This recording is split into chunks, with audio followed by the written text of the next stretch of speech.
Pas më shumë se 3 dekadash, mbyllet tregu i grave në Tetov. Hapësira e njëjtë do të shndërrohet në zonë parkimi fillimisht dhe më pastaj edhe për ndërtim.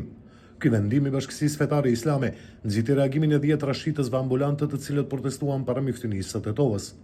Ata kërkojnë afat disa mujor për të shitur mallin e blerë. Ne kemi ardhur këtu në protesta, kërkojmë pi Bashkisë Fetare Islame urgjentisht në kanë ardhur si ndarshëm.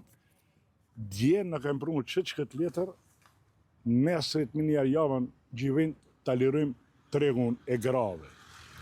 A unë ati jam të punu familje mbaj që 30 vjetë.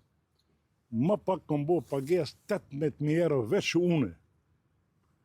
Kom pagujt 50 euro mujore, 4 ditë kom punu aty, edhe dhe. Unë e pajtojmë se është e Bashkisë Fetare Islame.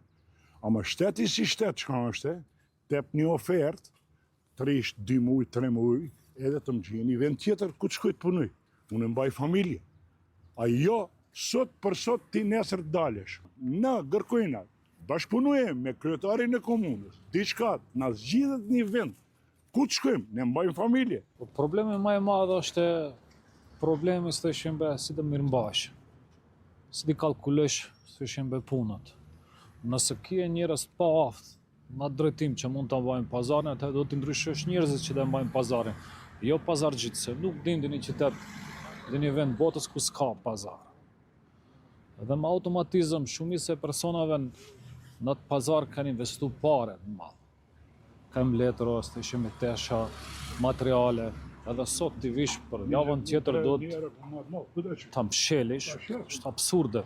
Do shkojmë deri në komunë, se mos folim një të fjalë, se mos mirë në vesh me Bashkinë Islame, do shkojmë deri në komunë, të kryetari i komunës, Bilal Kasami, dhe kërkojmë zgjidhje për këtë çështje. Ndryshe nga erat tjera, këtë radhë protestuesit u pranuan nga kreu i BFI-së së Tetovës dhe ju dha afati i kërkuar. Sot në bashkëbisedim me pronarët e tezgave, morëm vesh që për një afat kohor derisa të bëjnë shitjen e mallit që kanë, do të thonë deri në fund të 8 muaj, ata të cilët kanë tezga funksionale do të funksionojnë, do të shfrytëzojnë, ndërsa pjesën tjetër të tezgave të cilët janë jashtë funksionit, mendojmë t'i largojmë për aty që të lirohet vendi për ndonjë veprimtari tjetër, parking apo diçka tjetër. Deri tek largimi i tregut të grave sipas miftynisë së Tetovës ka ardhur si pasojë e zvogëlimit të numrit të tregtarëve.